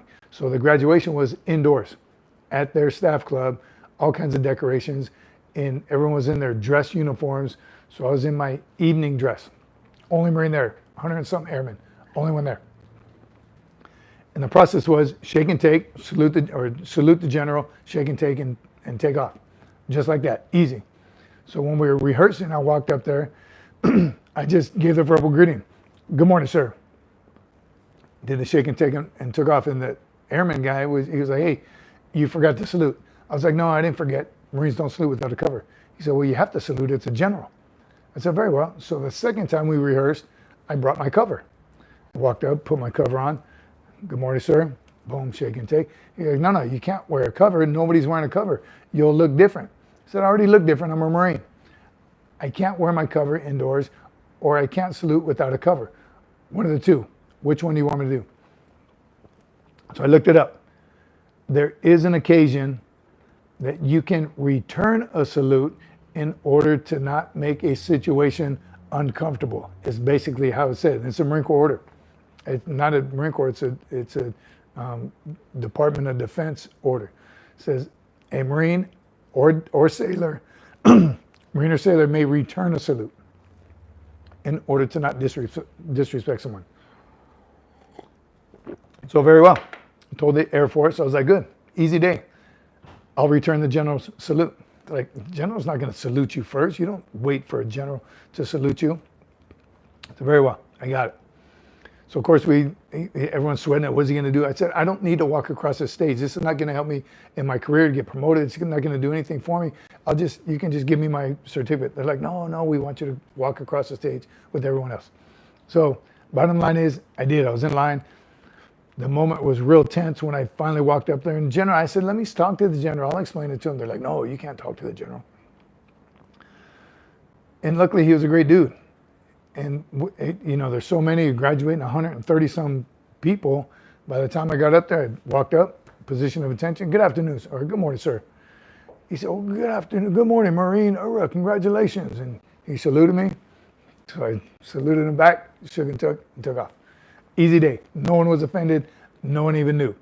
Marines do not salute indoors without a cover. URAH. All right. Go salute. What would you want me to look at? I miss it? Alex is asking, should he join? Alex. Where you at, Alex? Pull it back up. Should you join the Marine Corps? Alex, look at Annie Benani says, enlisting will be hard, but great for both of you in the long run. Both of you. Are you married? Alex, is that what the question is? You better have a strong marriage if you do. 3 months. First of all, boot camp is 3 months. And Doc says, hell yeah. I don't remember anybody when I was a recruit who was married. He had all kinds of things going on as a recruit. But as a drill instructor, I did have every now and then a married recruit or two. Yes, somebody said you have to have a strong marriage, and she's got to understand she may not hear from you in 3 months. You're going to get that one phone call home, and depending on who you call, obviously you're going to call her, I made it, I'm safe, please send mail. You may earn a phone call throughout the 3 months, depends on when you go, your platoon, your drill instructors. Again, as a DI, I did award phone calls for pugil sticks or McMap or some kind of high shooter. So there's opportunities to earn another phone call before you leave to make sure your travel plans, right? If there's something that comes up, you need to, some kind of, so you'll get to talk to her enough, but letters. But again, she's got to understand what the first year is going to look like. Because 3 months of boot camp, you get 10 days off. Spend the 10 days with her, then you're going to MCT or SOI, depending on your MOS. That's another 3 months or so. You'll be a Marine then, so communication will be a whole lot better. You'll have your phone on the weekends and whatever. You'll be able to communicate a whole lot better. And then your first duty station may or may not be back home. But this time, your wife gets to come with you. Wherever you PCS to, you'll be back together. So plan on the first year being rough, right? Especially the 3 months, and then the 3 months after that, limited communication. But after that, I recommend it. Yes, go for it. If that was your question, I didn't see your specific question, but if I'm along the right lines, 100% go for it. It's not going to be easy, but it's possible, and it happens. Alex, try the reserves. That might be a way for you. And Doc, good tip, and maybe that is something. And here's what I'll say about the reserves, what I know. If you have an amazing job right now, then definitely try the reserves. But if you're going to go for the reserves and then look for a job, that might be just as difficult. Communication is a key.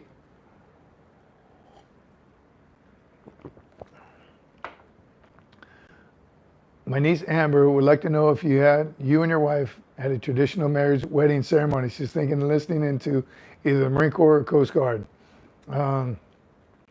Traditional, yes, depends on what kind of traditions that you're used to. But we did marry early. I was a Lance Corporal. She was making more money than me. That's, again, depends on whose tradition. So we went to a Justice of the Peace and got married. The Wedding Bell Chapel in San Diego, on our way to the beach. So if you have traditions like that, yeah, it was tradition. Yeah, we had on some flow hose, some board shorts, tank tops. Scraped our money together. We didn't know how much it cost, so we were digging in the ashtray, getting our change out. We came up with enough money.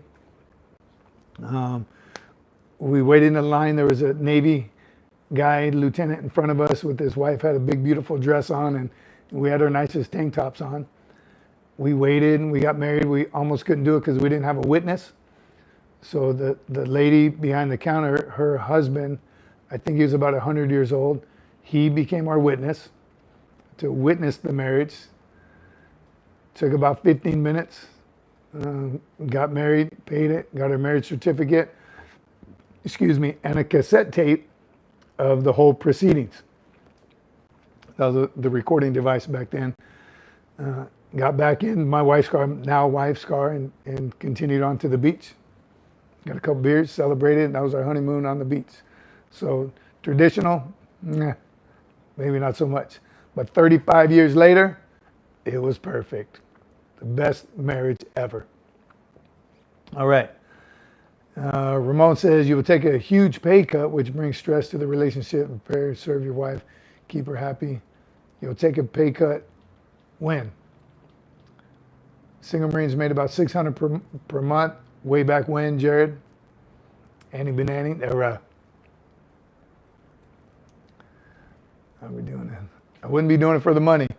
Alex had said he's making $100K right now. You're making $100,000 a year right now. So yes, you're going to take a huge pay cut. You'll get more than a single Marine, but you're going to be taking a huge pay cut. So maybe the reserves is a way to go. Maybe Doc was onto something. But if you want to be a Marine and serve your country and earn the uniform, by all means, at least do the reserves and definitely go for it.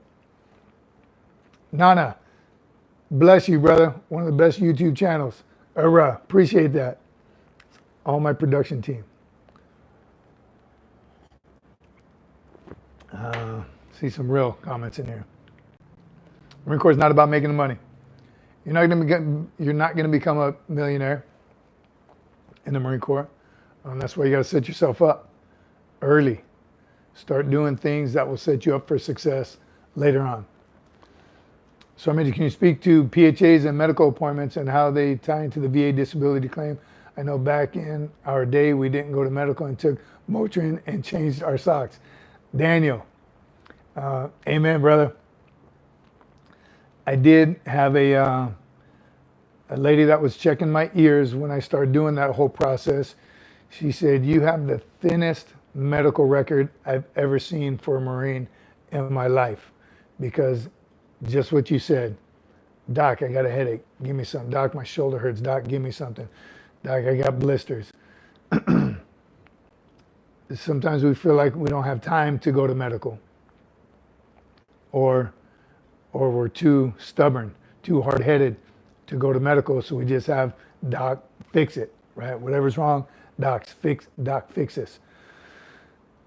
So wrong way to go about it. Wrong way to go about it, and I didn't know that till later when I started for my own claims. So if I were to talk on it, yes. And Daniel, thanks again for the question. Here's what I recommend. Document everything. From the time you go in, document every time you have a pain, an ailment, a headache, a toothache, get it all in writing. And continue, have the thickest medical record by the time you retire or get out, because that means everything has been documented. Everything's on electronic now too, but it's also a hard copy. So every now and then, get your hard copy, your medical record, make copies of it and keep it for later. You will, I guarantee, you'll need it for later. So document everything. Even if you're in a combat situation and feel out, you just tell the doc, "Hey doc, I got a splitting headache, give me some Motrin." Go back later and get that in writing, get it put in your medical record so you have record of everything. If you ever have to see a civilian doctor, get copies of it. Get copies of everything that transpired during that doctor visit. Anytime you buy it yourself, some Motrin, some Advil, some Tylenol, track it. Track everything, every blister you get, everything, because it will come into play when you get out and you claim your disability. So thanks for bringing that up, brother. A lesson I learned the hard way. I was reaching back. Hey, remember, Doc, I had this, and remember, Doc, and everything you do, get it documented, make copies, continue it 100%. All right.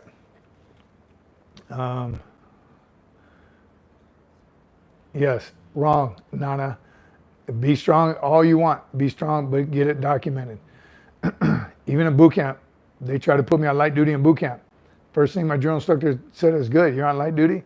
You ain't gonna be a guide or squad leader. A guide or squad leader is not gonna be on light duty." So I did. I sucked it up. But I wish I would have went to get the documentation that this issue happened as early as boot camp. So you want to be strong? Go to medical. All right, Alex, definitely not in for the money, more so desire to serve, be a part of something bigger than me.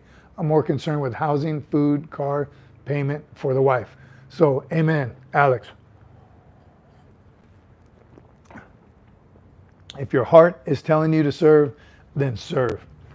All those things, there's been billions of married people, so it definitely can work. What would he rather do, turn 31 and not have served? Yeah, don't regret it later. You turn 31, then you're not going to have that option anymore. I don't know if you said how old you are, but you're 27. So do it, man. I can't stress it enough. Do it so you don't regret it later.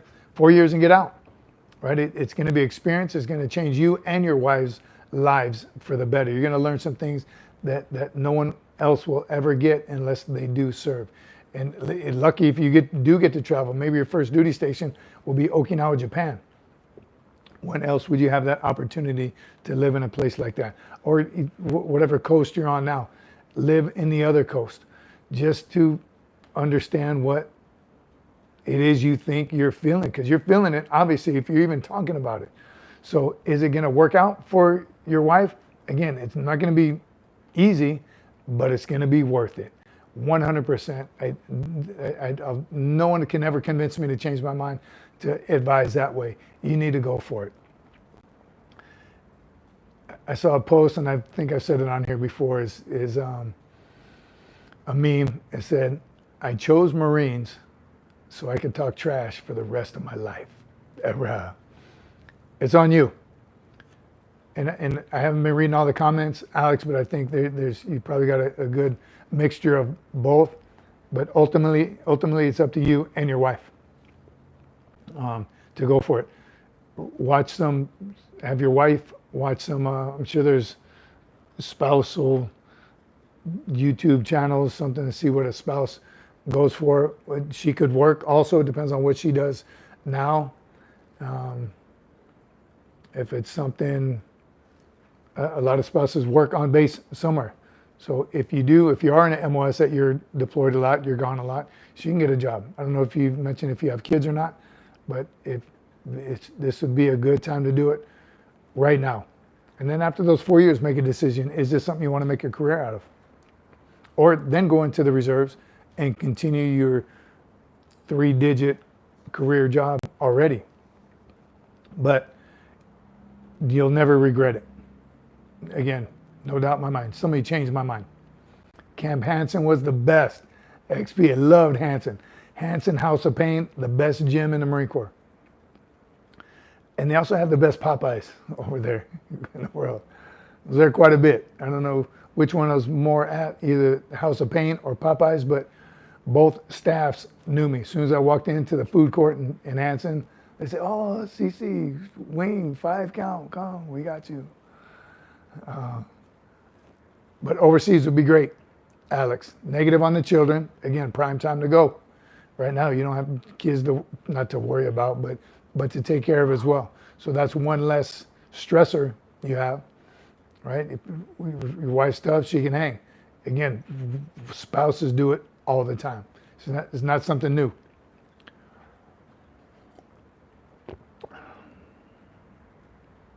So Major Guerrero is the DI whose picture's in the gym. I haven't been in that gym in a while. You got pictures of DIs in there? White Kitchen at Hansen. Yes, the White Kitchen was good. Pizza Hut serves pints of beer. Mm-hmm. What did Salty say? I missed it. I just got an L&L in Yuma. No. It's the L&L in Yuma, Arizona. On base? Wow. Might be time to go visit Yuma, Arizona. Hector Gubat said, is there a warrant officer program in the Marines? Yes, sir, there is. It's a pretty great warrant officer program. Our warrant officers don't fly like the Army, but it is a pretty cool program. And here's my take on it. And people have asked me throughout the year, why don't you become a warrant officer? Why don't you become a warrant officer? I was a combat engineer starting out, and to be a warrant officer in the engineer community, you had to be a drafting and surveyor guy. One, I didn't know enough about that, nor did I want to do that for a career. So the warrant officer is going to stay in his or her MOS. So if you absolutely love the MOS that you're working in, become a warrant officer. There's more money. You are a warrant officer. You're not a commissioned officer. You're not enlisted. So you're kind of right in the middle. And warrant officers that I know love life because they pretty much do whatever they want. Their chain of command is a little questionable, and they love it that way. Met some pretty awesome warrant officers in the infantry community. They're gunners, and they're pretty badass. They are the weapons expert and advisor to the commander on all things weapons related. And gunners in the Marine Corps are awesome. So yes, to answer your question, we do. So Major Nephew Jake asks, would you have stayed until retirement if you had only served in one state in your entire career? Good question. Would I have stayed if so that's called homesteading. And I gotta say, I don't know, I probably still would have stayed, but I definitely, the best part about the Marines moving every 3 years, and that's all branches. Right now, typically you PCS, permanent change of station, every 3 years. And that's so you become a more well-rounded individual in your branch of service, learn how the East Coast, the West Coast, overseas, how they all operate. So I understand that completely, and I agree with it. However, I don't I think homesteading can be good also if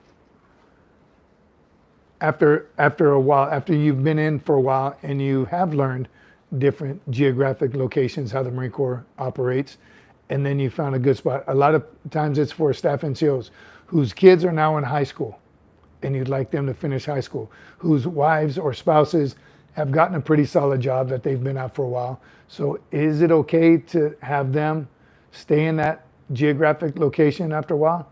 Why not? It saves the Marine Corps money. We had to fight to stay in Okinawa for 2 consecutive tours, so 6 years. And I didn't understand why it was such a fight. It would have cost so much more money to move me and my family again than it would just to keep me in place. And I wanted to stay in place. So 50-50 on that. If they sent me to California and left me there for 20 years, I probably would have pulled my hair out. And I would have to at least move around on base, different units, just to keep it fresh. So I like the moving every 3 years, but I think when there does come a time in your career when homesteading can be okay. Hope that answered your question, John, or your nephew's question. Man, some great stuff here, some great topics. A damn good show. Couple shout outs. If you want to support, like, and subscribe, okay, not just this channel, but any other channel. Have we seen Michael's Drones show up? Are we missing Michael's Drones? Anybody. Any channel that it's free to subscribe. Subscribe to other people's channels. Ariel Resupply Coffee, we follow him quite a bit. Subscribe. Purchase something. We're not affiliated to any of these guys. Belts, Max Belts, American made, by Americans. Support those. We got to support each other as much as possible. Father's Day's coming up. So a good way to raise here, good gifts, right there. Arrow Resupply Coffee, Max Belts, any small business. Michael's Drones, I wish he was on here. Get some stuff ready for Father's Day. What do we want as fathers? Gifts. Not a wallet, not a tie, and not cologne. But subscribe to some of these channels, and when you're supporting them, support each other. Again, it's free. If you feel the motivation to purchase something off there, let's buy something. Again, we're not affiliated with anybody. We just want to share the love, support each other, continue serving, especially the small business, the veteran-owned small business owners. We got to help them out any way we possibly can. So, like and subscribe everyone's channel. Check them out. Millage Wilson, yes, there are linguists in the Marine Corps. Yes, there are linguists. You get paid extra too, depending on how many languages you can speak and if you can pass their test. Jared, no Father's Day for you? Combat vet, but you don't see me supporting. Come on. Yeah, idiots on here. Darius Jones, good to see you, brother. All right. We're going to meet up soon. I'll let you know when I'm back, done traveling, and we're definitely gonna meet up. XP asked, my son asked me if I said get me 2 boxes of clay pigeons. There you go. That's the kind of gifts I want. Stuff we can use, right? More ammo, more guns. You can vote for me anyway. I'm missing part of the conversation, but Father's Day is coming up. Don't forget your fathers. Any kids on here? Let them know what you want. I like this kind of chill day at the beach. Maybe all you could eat buffet somewhere in case somebody's listening. Another gun, money for a gun, more ammo, PT, right? Something, anything. But don't forget Father's Day. Raul Gomez says, how long do waivers take to get approved? Depends on what the waiver is for, Raul, and it could be months to over a year, unfortunately. but it absolutely 100% depends on what the waiver is for. So be patient, be aggressive, and follow up and ask the questions. Took my daughter, I had to help my daughter get a waiver for her tattoo we talked about, her wrist tattoo, something very minor, but it took months. So you have to be patient. Definitely depends on what the waiver is for. Jared says, I have a 30-year-old, 19, and I missed the rest of it. All right, blood pressure. Wow, Raul, that's interesting. I'm not sure, I don't have the answer for that. Anybody on here, if they know about how long a blood pressure waiver, is that to enter the Marine Corps, Raul? Is that what you're trying to do? Medical is pretty tough. Medical reasons. What I've heard on medication, right now a lot of kids are on medication nowadays. I've heard it's a year. You have to be off that medication for 1 year. I don't know how true that is. I haven't dealt with it personally, but I know that because, again, a lot of people are on medication nowadays. So ask MEPS. Ask MEPS. All of you ask your recruiter, excuse me, and find out. But don't give up. Father's Day, support small businesses. What else we got on the production team? Any small businesses out there in the community right now? Any of y'all in small businesses? Let us know. Again, we'd love to give you a shout out. Love to support your channel, your business, whatever it may be. That's what this community is all about. We are building a community and it's getting bigger and bigger every day. It's awesome to see the love and support from everybody. Rollo says, because I lift weights. But you have meds for blood pressure after MEPS. Hopefully sooner. Hopefully you hear back from them soon. But is that what it's for? You're entering? You're trying to enter, obviously, if you're speaking with MEPS. Good luck, Raul, and keep us posted, man. Let us know how that works out for you.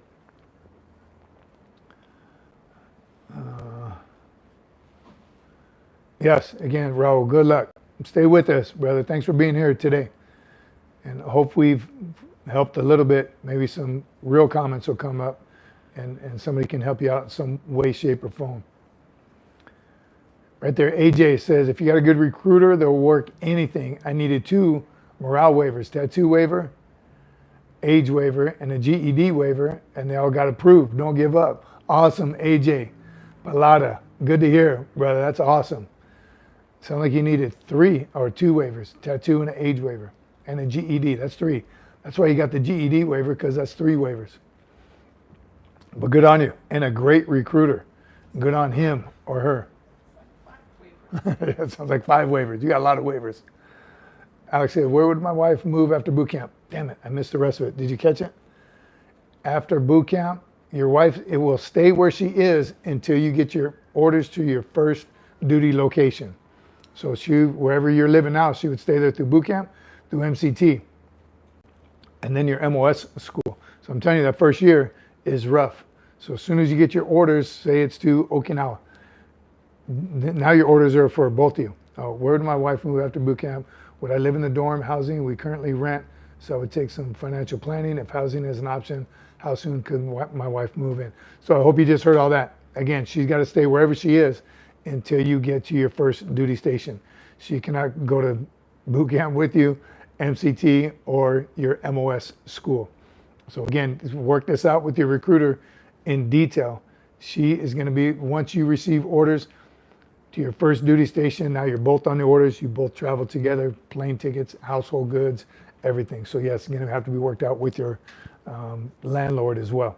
Would they send him to Okinawa by himself? I think unaccompanied tours, that changed. When I went unaccompanied, it was a 1-year tour. They changed it to 2 years. You weren't married. But I wasn't. Yeah, if you're not married, you went to Okinawa on a 2-year unaccompanied tour. I don't think they would send a married, no. Yeah, they wouldn't send him unaccompanied if he lives. Permanent duty station. Michael's Drones, RCs, and Knives. Welcome, brother. Semper Fi, my friend. We were just talking about you. Your ears must have been burning. Talking about supporting all businesses however we can. Go to their channel, like and subscribe. We're not in business together at all. We just want everyone to continue to serve each other. Father's Day is coming up, so any great ideas for Father's Day's gifts? I already kind of hinted that I would like some more ammo or more guns, but whatever it takes. Support each other. So good to see you, brother. The chicken has arisen. Mr. Goat guy just got here. Semper Fi, so I just want to pop in, say hi, and drop a URAH. Hopefully you catch the next live. Watch this one later, chicken, but definitely next one will be Saturday. Speaking of Father's Day, so Father's Day's next Sunday. A week from today, we'll do Wednesday, but we're also going to do Saturday next week instead of Sunday, because you should be spending time with your families on Father's Day. Again, hopefully at the beach with the buffet, opening up your new gun. But that's Sunday, so next weekend will be a Saturday live. We'll mention it again on Wednesdays live. URAH. Maybe we'll go a little earlier on Saturday. Oh, no, we can't. No, Saturday. Next weekend will be Saturday. Father's Day is our day to celebrate with our families. Chicken, see you Wednesday. Have a house full of devil dogs. See you on the next live stream. Doc, URAH, Semper Fi, Doc. Appreciate you, brother, and everyone you have there. All the devil dogs, get some. We will definitely see you on the next live. Wednesday, everyone, Wednesday. Mr. Goat Guy said, where did you serve, man? My man. Served all over. And briefly, Okinawa was first. Camp Pendleton, Hawaii, back to Pendleton. Back to Hawaii? Or no, back to Okinawa, and then back to Pendleton. So Okinawa, Pendleton, Hawaii. Was able to do that trifecta, right? I've been to the East Coast many times, schools, conferences, all kinds of stuff, but never stationed on the East Coast. I was very aggressive with looking for orders, and I think I mentioned this before. Do your own homework, do your research, find out where they need a sergeant, engineer, and look for that, then ask for that specific duty location. That's what I did. Pretty much we got everywhere we requested. And some are kind of iffy, but be aggressive with it. So I did that West Coast trifecta thing.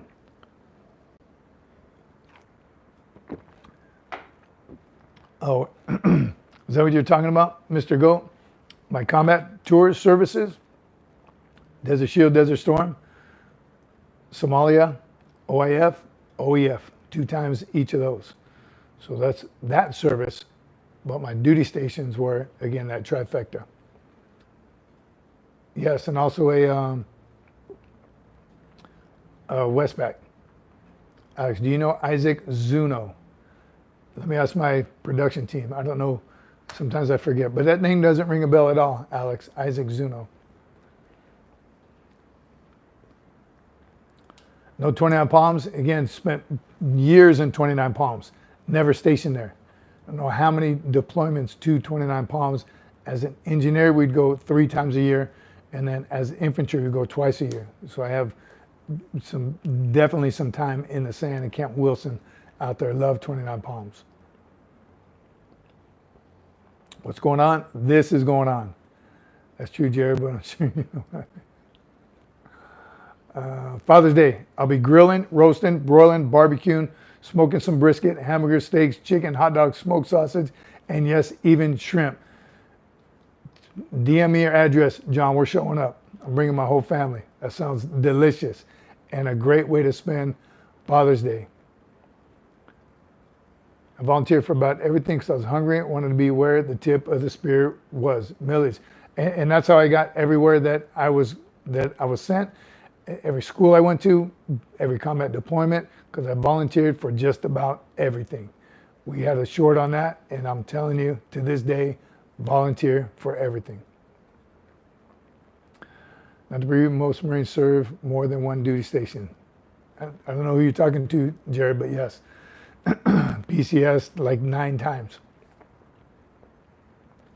Derek, hey, how you doing? I'm doing good, Derek. How about you, buddy? Echo 3 Alpha checking in. Randy, It's been a while, brother. Hope you're doing well.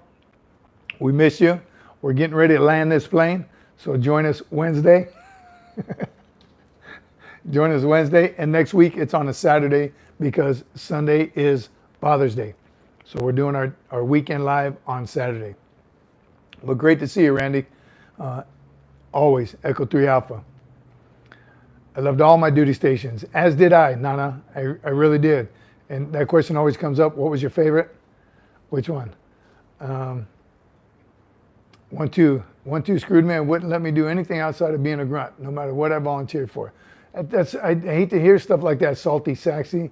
That is messed up. One of two things, either you were that good and they didn't want to let you go because they thought they couldn't run the show without you, which is good but not good. Or you just had poor leadership at the time and they weren't sending the right people to the right jobs. It's hard as an infantry sergeant major, I'll tell you right now, to let your good Marines go to all the schools. But you have to dig down inside and say, and I didn't. I never would hold any Marine back from any school, even if it hurt us back in the rear where we had to maintain training without those awesome squad leaders and platoon sergeants. And I mean, sometimes it just happens that way.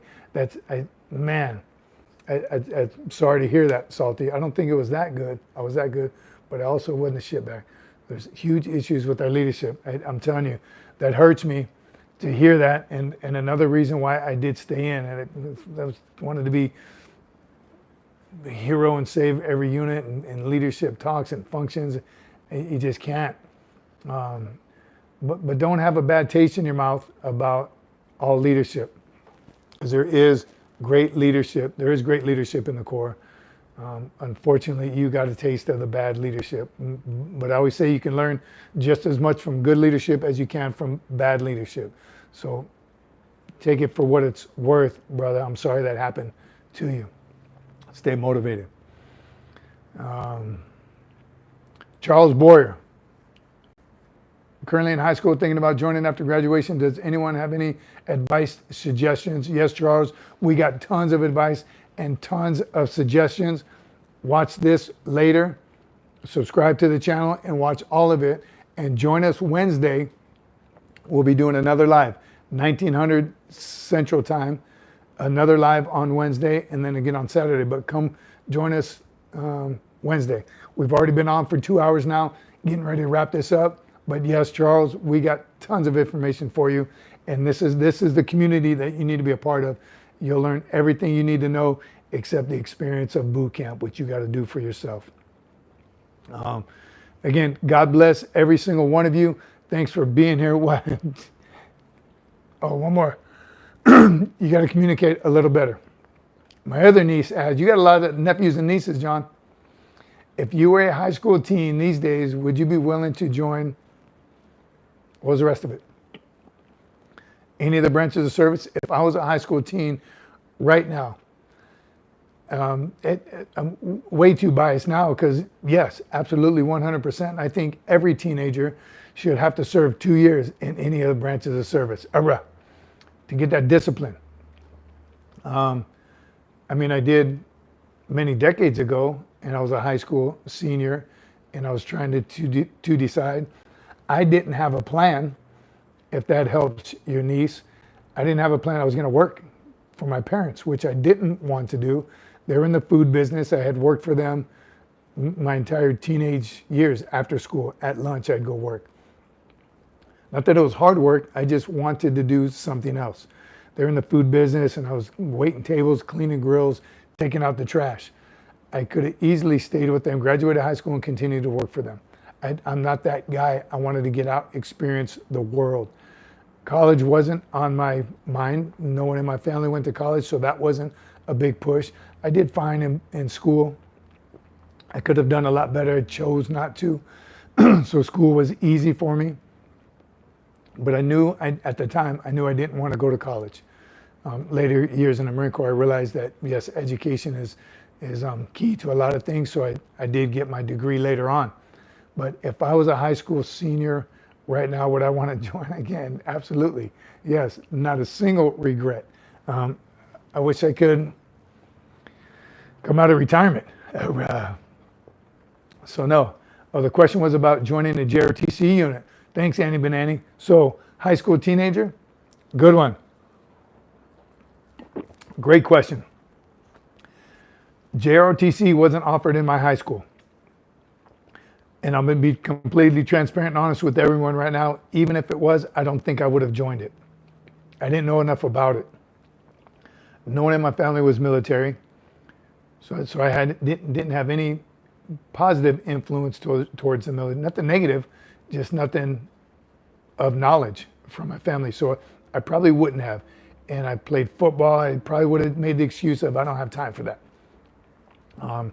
So knowing what I know now, and again, seeing recruits that came to boot camp as a drill instructor that did have JROTC training, 100%, without a doubt, join that JROTC unit, even if it's Army or Air Force.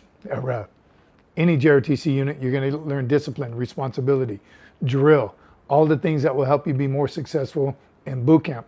I told you my daughter did 4 years of JROTC, extremely helped her in boot camp. She graduated as the honor graduate in Parris Island. And it was, yes, living with the Marine family, sure, and my wife drilling her. But the 4 years of JROTC was incredible for her. She knew 90% of stuff before she even went. Again, the other services will still teach you the basics, not as much just Marine Corps specific, but definitely I highly recommend. And again, knowing what I know now, if I was a high school freshman, I would join JROTC and I'd stay in for 4 years. 2 years, 2 successful years of JROTC get you PFC, contract promotion in the Marine Corps. So already you're ahead of the game. 1, because you know how to do all that stuff, and 2, you're a PFC. So when you graduate boot camp, automatic E2. So 100%, John. Right, John? She graduated company honor grad. I graduated boot camp, series honor grad. She had to outdo me. She was company honor grad, got a coin by the CG, got a coin from the Secretary of the Navy, and she also won the Mali Marine Award. She's a little badass. Annie Benani loves JROTC. So yes, highly recommend it.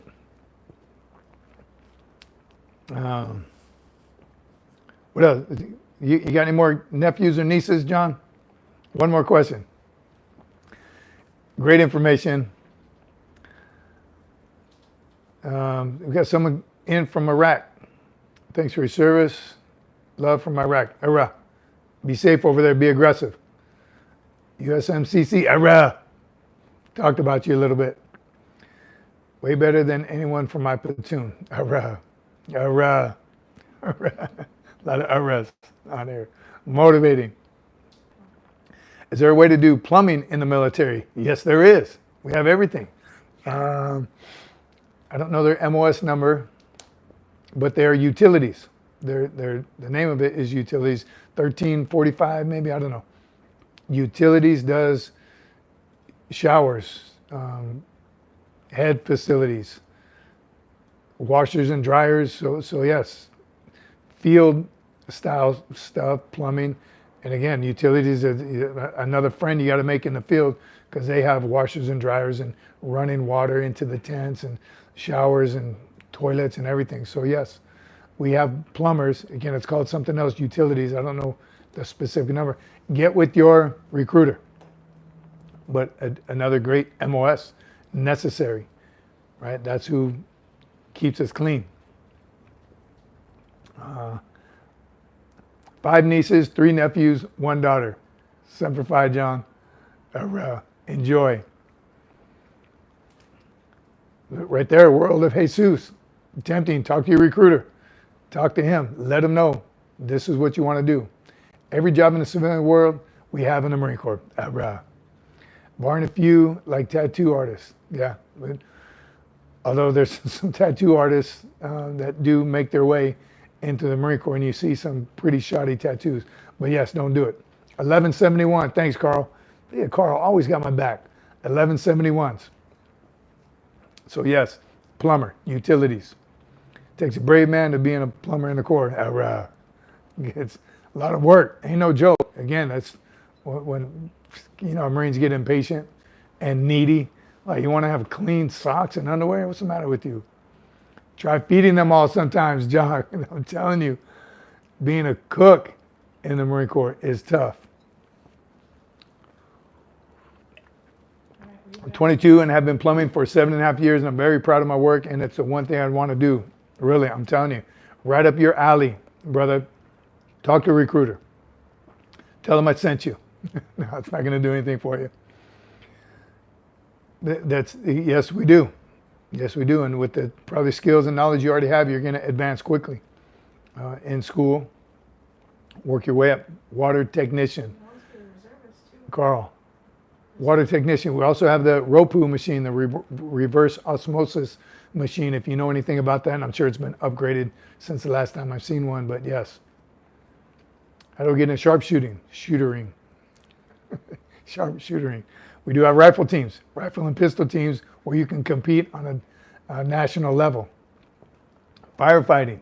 Yes, you got firefighters in the Marine Corps. Everything.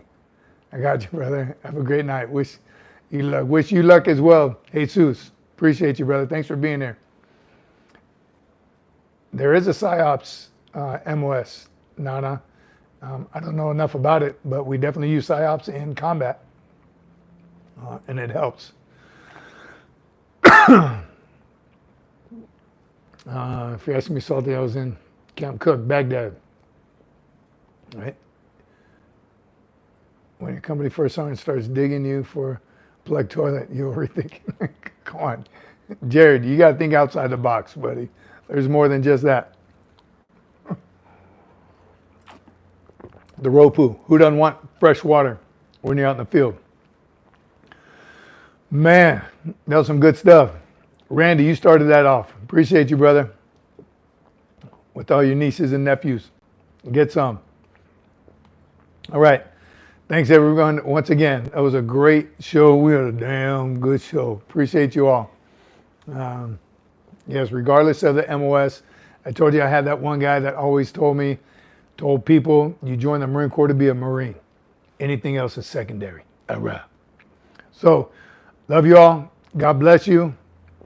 We'll see you Wednesday. Join us, like and subscribe. Remember, everyone's channels. Stay motivated, stay aggressive, and Semper Fi, my friends. URAH.